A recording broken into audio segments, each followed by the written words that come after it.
Sebelumnya, Assalamualaikum warahmatullahi wabarakatuh. Perkenalkan, nama saya Mirna Amir dari Universitas Khairun, Fakultas Ekonomi dan Bisnis, Prodi Akuntansi. Jadi di sini saya akan melanjutkan tugas video part 2 mata kuliah Ekonomi Syariah yang diampu oleh Bapak Swito. Dan sekarang saya sudah berada di Bank BRI Kota Ternate.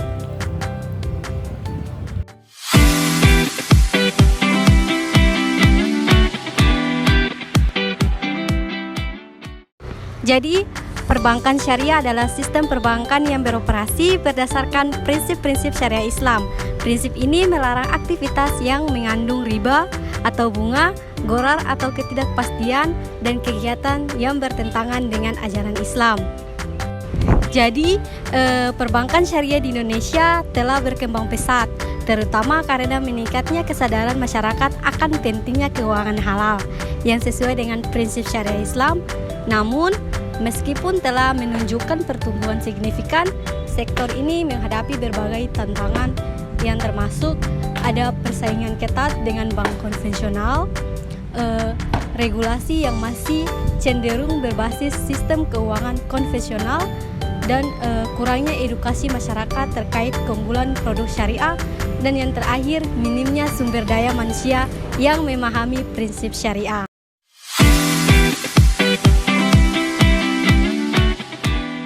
Selanjutnya adalah sejarah perbankan syariah di Indonesia. Jadi pada awalnya itu sebelum berdirinya perbankan syariah, aktivitas keuangan di Indonesia didominasi oleh sistem perbankan konvensional yang mana menggunakan bunga atau riba. Namun keinginan masyarakat muslim untuk memiliki layanan keuangan sesuai syariah mulai tumbuh pada 1970-an. Jadi yang pertama ada inisiatif awal, yaitu pada 1980-an diskusi tentang sistem keuangan berbasis syariah mulai berkembang di kalangan ulama, akademisi, dan praktisi ekonomi. Dan konsep dasar perbankan syariah dirancang untuk menghindari praktik riba dan mengedepankan prinsip keadilan. Dan selanjutnya masuk pada periode pendirian bank syariah. Jadi yang pertama ada berdirinya Bank Syariah pertama, yaitu pada 1991, yaitu Bank Muamalat Indonesia atau BMI, didirikan sebagai bank syariah pertama di Indonesia. Jadi BMI mulai beroperasi pada 1992 setelah mendapatkan izin dari pemerintah. Dan produk awal yaitu adalah tabungan syariah, pembiayaan berbasis murabahah atau jual beli, dan investasi berbasis mudharabah atau bagi hasil. Dan yang kedua ada regulasi awal. Jadi pada 1998 pemerintah menerbitkan Undang-Undang Nomor 10 tentang perbankan yang mengakomodasi dual banking system, yaitu sistem perbankan konvensional dan syariah. Hal ini menjadi landasan hukum bagi perbankan syariah untuk berkembang lebih luas. Selanjutnya adalah periode pertumbuhan dan perkembangan. Jadi di poin pertama yaitu peningkatan jumlah bank syariah. Jadi pada awal 2000-an, berbagai bank konvensional mulai membuka unit usaha syariah atau disingkat dengan USS.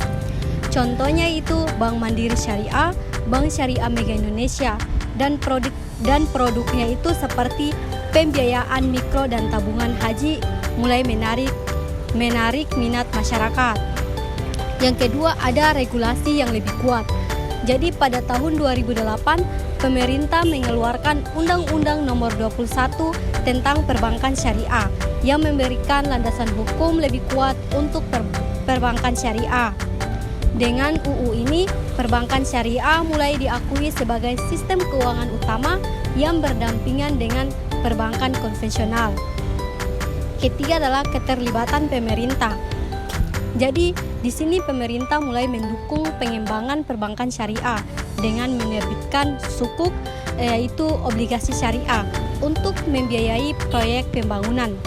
Contohnya itu sukuk negara mulai diterbitkan pada tahun 2008. Keempat, yaitu produk dan inovasi. Jadi, yang pertama itu produk vintage, yaitu berbasis syariah mulai berkembang seperti layanan dompet digital dan pembayaran online. dan pembiayaan syariah untuk usaha mikro dan kecil atau UMKM menjadi fokus utama untuk meningkatkan inklusi keuangan. Dan selanjutnya masuk pada periode konsolidasi dan modernisasi. Yang pertama ada merger Bank Syariah. Pada Februari 2021, Bank Syariah Indonesia atau BSI resmi dibentuk dari merger 3 bank syariah milik BUMN. Jadi Bank Syariah Mandiri, BNI Syariah, dan BRI Syariah. Jadi BSI menjadi bank syariah terbesar di Indonesia dengan visi menjadi pemain global di sektor keuangan syariah. Kedua yaitu transformasi digital. Jadi perbankan syariah mulai mengadopsi teknologi modern seperti aplikasi mobile banking dan sistem pembiayaan berbasis AI. Contohnya itu aplikasi BSI menawarkan fitur seperti pembukaan rekening online, kalkulator zakat, dan investasi berbasis syariah. Jadi di sini muncul peran global. Jadi Indonesia mulai diakui sebagai salah satu pusat keuangan syariah dunia dan pemerintah terus mempromosikan produk-produk keuangan syariah seperti sukuk ke pasar internasional. Makanya itu dengan sejarah ini perbankan syariah di Indonesia telah menunjukkan perjalanan yang panjang dari inisiatif awal hingga menjadi salah satu pilar penting dalam sistem keuangan nasional.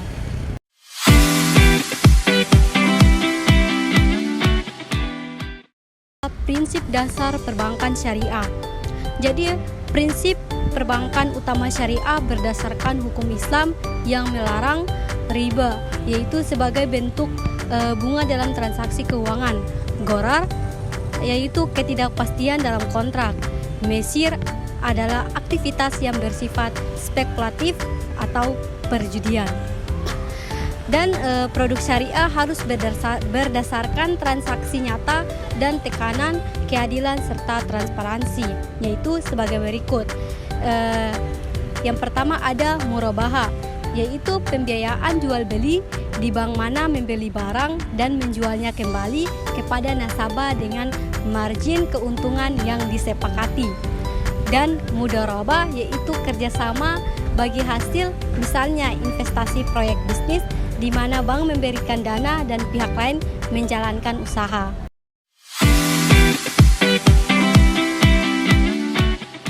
Tantangan dalam perbankan syariah. Jadi tantangan dalam perbankan syariah ini dibagi menjadi 3. Jadi yang pertama adalah tantangan regulasi. Jadi banyak peraturan keuangan di Indonesia yang masih berbasis sistem konvensional. Contohnya yaitu pengaturan likuiditas antar bank belum sepenuhnya kompatibel dengan prinsip syariah. Dan yang kedua yaitu persaingan dengan bank konvensional. Jadi bank lebih dikenal karena memiliki jaringan luas, produk konvensional lebih fleksibel dan biaya lebih rendah. Dan masyarakat cenderung memilih bank konvensional karena kurang memahami manfaat perbankan syariah. Contohnya yaitu adalah produk kredit tanpa agunan atau KTA. Jadi di bank konvensional lebih diminati dibandingkan produk pembiayaan syariah seperti card karena dianggap lebih mudah dipahami. Yang ketiga adalah tantangan pendidikan dan SDM. Jadi banyak masyarakat yang belum memahami konsep seperti akad atau kontrak syariah dan ketersediaan SDM yang ahli dalam perbankan syariah masih terbatas. Contohnya adalah dalam pembiayaan mikro syariah. Banyak karyawan bank memerlukan pelatihan tambahan untuk menjelaskan produk kepada nasabah secara sederhana. Peluang dalam perbankan syariah. Jadi peluang dalam perbankan syariah ini dibagi menjadi 3 poin. Di poin pertama ada potensi pasar. Jadi Indonesia memiliki populasi muslim terbesar di Indonesia, menciptakan peluang besar untuk mengembangkan produk syariah. Contohnya dengan meningkatnya kesadaran keuangan halal, bank syariah dapat memperluas pangsa pasar melalui produk investasi seperti sukuk retail atau tabungan haji. Yang kedua adalah inovasi produk. Dengan pengembangan produk baru yang relevan dengan kebutuhan masyarakat seperti pembiayaan mikro, vintage, syariah, dan investasi halal. Contohnya yaitu dompet digital berbasis syariah seperti Link Aja. Syariah memudahkan transaksi sehari-hari sesuai prinsip Islam. Yang ketiga yaitu peran teknologi. Digital dan aplikasi mobile dapat meningkatkan aksesibilitas layanan. Contohnya yaitu aplikasi Mobile Banking Syariah Indonesia atau BSI yang menawarkan fitur seperti pembukaan rekening online dan kalkulator zakat.